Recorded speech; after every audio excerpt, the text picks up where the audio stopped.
Okie dokes, welcome back to part 2 of how to start in Airsoft, and I think we're going to start this video by recapping a little bit what happened in the last one. So in our last video we spoke about some really simple things, so how to do your first day at a game site and what a first day at a game site looks like, the types of game sites there are available and which ones are right for you to get started, and then kind of, we spoke a little bit on UKARA as well towards the end.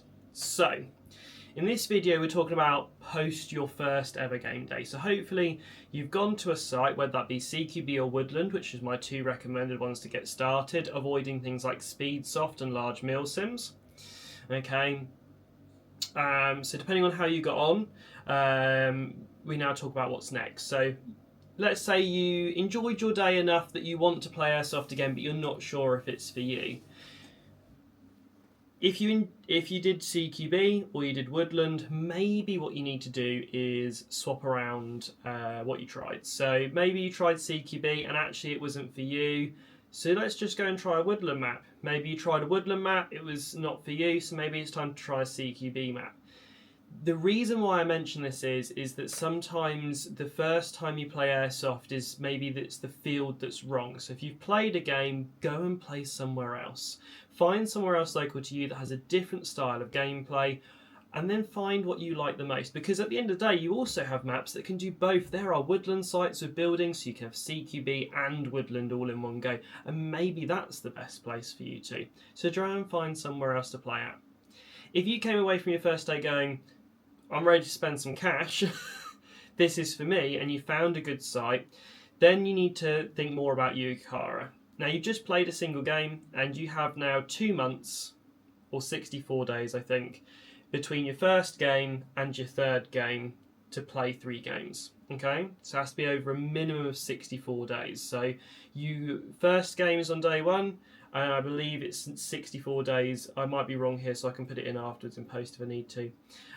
You will have your third game. So 3 games and also you have 1 game in the middle, 1 game at the end.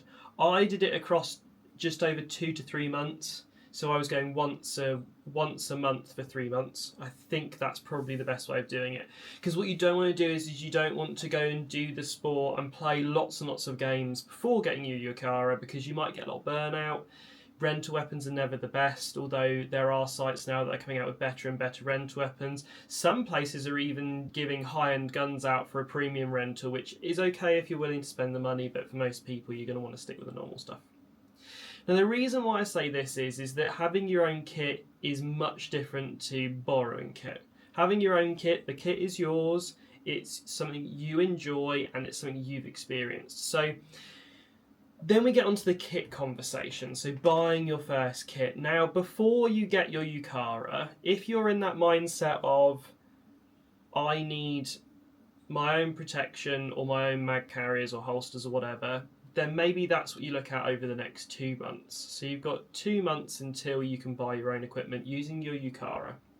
Now you do have another option, which is buying two-tone. Now I, like a lot of people, tend to advise against two-tone, but there's now new two-tones hitting the market which you can get, which do make sense. So all I'm going to say is if you're not willing to wait the 2 months and you want to buy your first Airsoft Riff, the main one I would actually recommend is if you have a look at KWA, so they're a brand, they do a gun in a colour called Midnight Mint, which as far as the UK government's concerned is classed as a two-tone weapon. However, it looks good. It doesn't look bad, you can get matching magazines and it's a nice combo. So I'll pop a picture of it on the screen if I can find one so you guys can see. But the KWA, I think it's the Eve series, I might be wrong. Again, I put it all on the screen with the prices for you. That is an option. Okay. The main thing I think people should be looking at is buying your own face protection. So I've got 2 examples here I can show you today. I've got my first ever piece of iPro, and then my second ever piece of iPro is banging about in here somewhere as well, although I may have left it in the other room. I'll be right back. Okay, we're back. Right, first piece of iPro I ever brought is, I believe these are New Pro. They were £9 from the first ever game I played.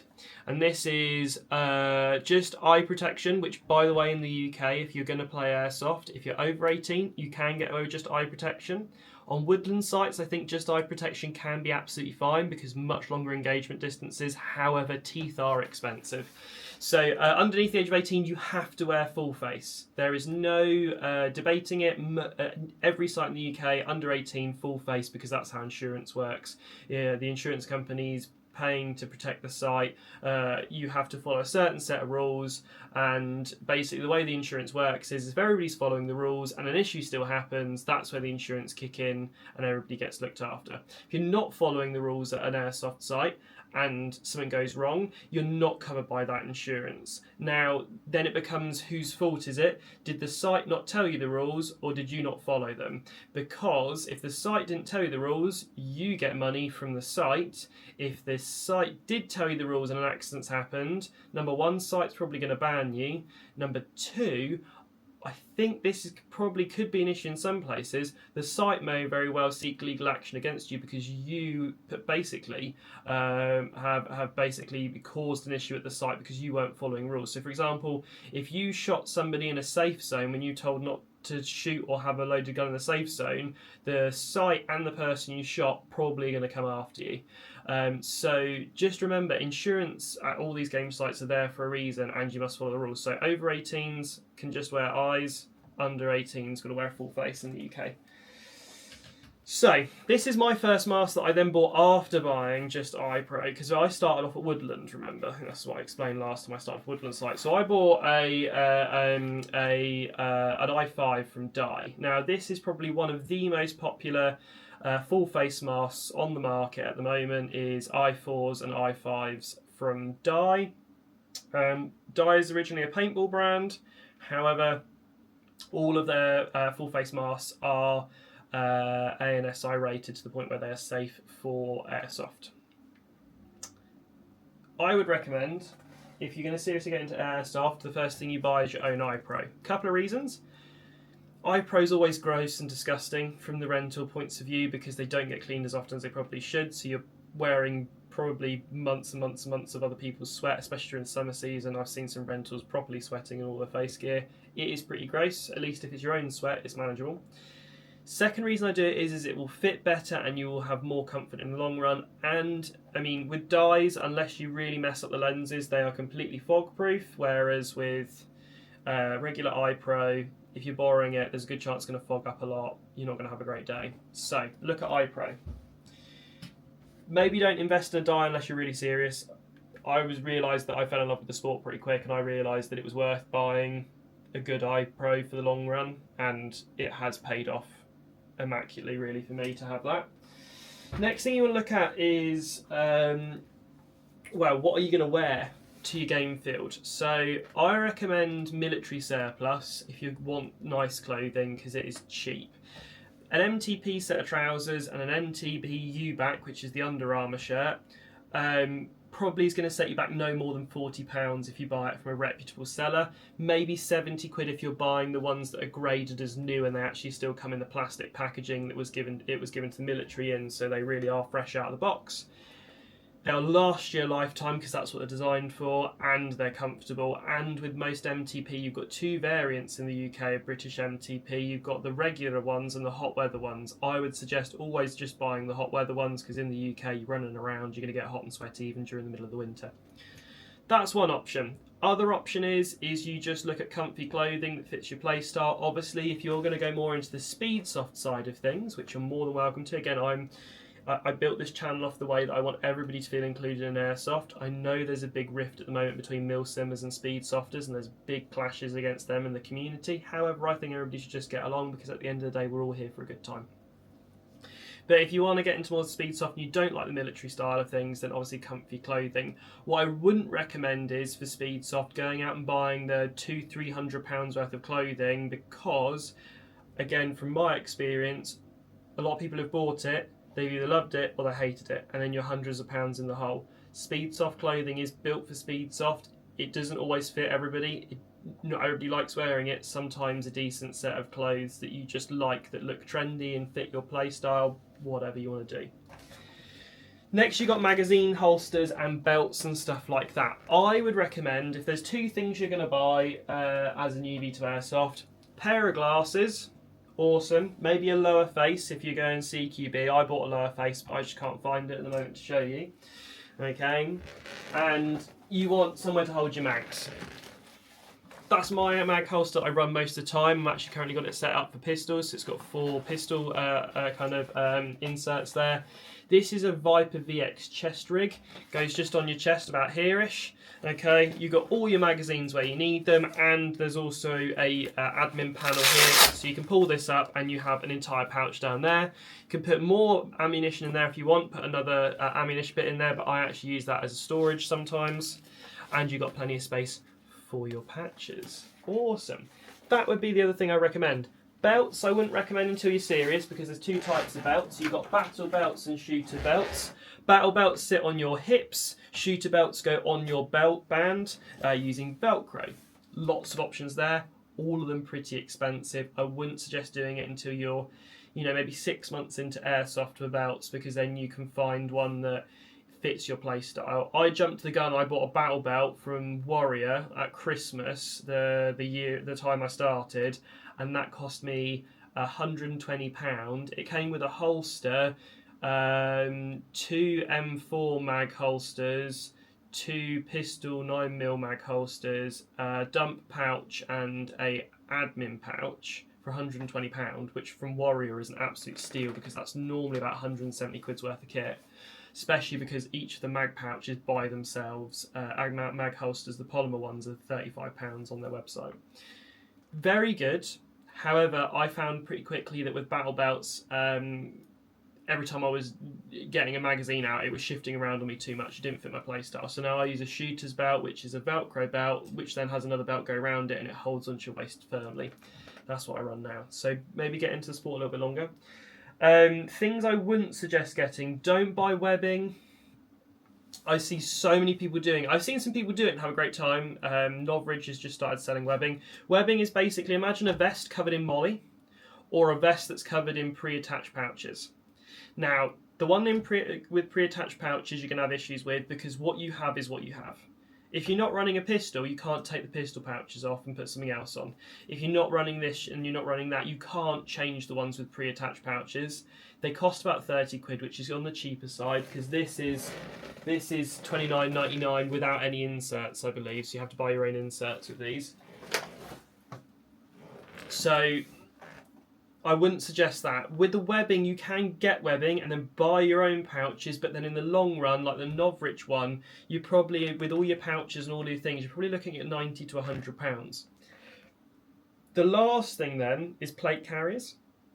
I actually bought my first setup with a bundle with a plate carrier from Viper, so the Viper VX Buckle Up bundle. So it's a full bundle with a plate carrier. The only thing I'll say is plate carriers are like chalk and cheese. Sorry, Marmite I think is a better analogy there actually. People love them or hate them. I like my plate carrier, but I only wear it during the winter because it gives me that added layer of protection, because things sting more during the winter.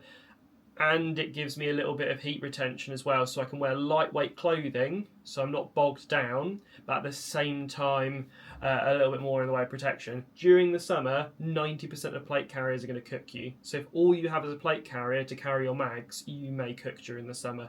Especially at the moment, right now here in the UK, it's 27 degrees today and about 70% humidity. If you tried playing Airsoft in a plate carrier today, you would melt and become incredibly sticky incredibly fast. Awesome. So, played your first game. You have an idea of where to go now into future games or buying your first sets of kit.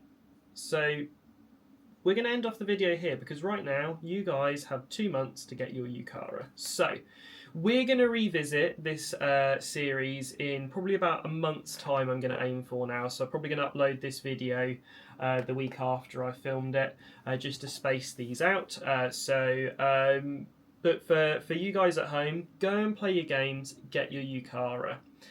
I will do another video then after that to kind of show you some good starting brands, so guns you should look for from specific brands, okay, and relative budget. So I think what we're going to do is for the next video we're going to have 3 budgets made. We're going to make a budget for low tier, so we're going to say like a £200 budget to get your first gun. We're going to have a look at a £400 budget, which will be first gun and some accessories, and then we're going to have a look at what I like to call a baller budget. So we're maybe going to look at the £8 to £1,000 mark for a kind of complete airsoft setup. So it kind of gives everybody an idea, because again, people coming into the sport, some people are youngsters that maybe £200 at Christmas time is all they're going to get, so that we're going to get value for money there. You might have some people that are like me that are kind of in that £400 budget range when they started, so there's enough money there to get a decent riff and some equipment. And then you have the people who are getting into the sport that maybe have got fair bit of money, or they don't want to buy twice. This is what I always say about airsoft is sometimes buying the more expensive thing but waiting to buy it is a better option. For example, this is my first AEG and I'm just about ready to throw it in the bin now. I've made so many upgrades to this and all of this stuff, and it's just still not running how I want it to. I've had a friend play this for an entire game at Blackstone. 0.5 joules this puts out currently, so the air seal on it is rubbish. So there's 2 options I really have with this, is putting a HPA engine in it, which wouldn't be the worst idea in the world, or I may just leave it and eventually when drop-in gearboxes with a full set of upgrades start to get a little bit, not necessarily affordable, but a little bit better for money. So right now, for 500 quid, you can buy a Gate Eon gearbox upgrade. When you can get a gearbox upgrade for 500 quid, as well as a motor in a barrel and hop up for about £500, then I probably will drop money in this. But right now, this is just a little rental gun I lend out to people. And if you take it to a site, 0.5 joules, well, that doesn't seem like a lot because the UK limit's about 1.1, 1.2 joules at most game sites. My friend was still getting loads of kills with this because, again, it's stubby barrel, easy to use, and people were calling their hits, but you wouldn't be able to use this on any outdoor sites. Indoor, very close to EQB though, is absolutely fine. So there you go. On that note, I probably waffled on a lot there, but hopefully that gives you guys some ideas of where to go and what to do for the future for airsoft.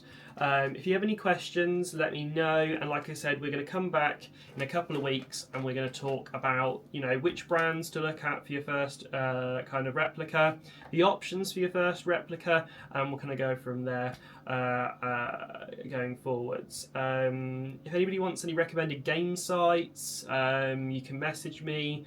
I am in the UK, so obviously I'm only going to be able to give you UK sites, but I've kind of got a list of places I want to visit across the UK that have been recommended to me. So maybe if you live up north, I live down south. If you live up north, I might still have some game sites that I've been kind of recommended that I can recommend to you guys if you want some good places to go. One of the ones that I've been recommended recently by a very, very good friend of mine who comes with me to Airsoft every time he's available is he lives in Wales, and there's now a shopping centre that has an Airsoft site in the basement that's indoors in Wales, and that is one of the ones I very much want to go to as well now because it looks really cool. Anyways, I will leave you guys to it, and I will see you in the next one.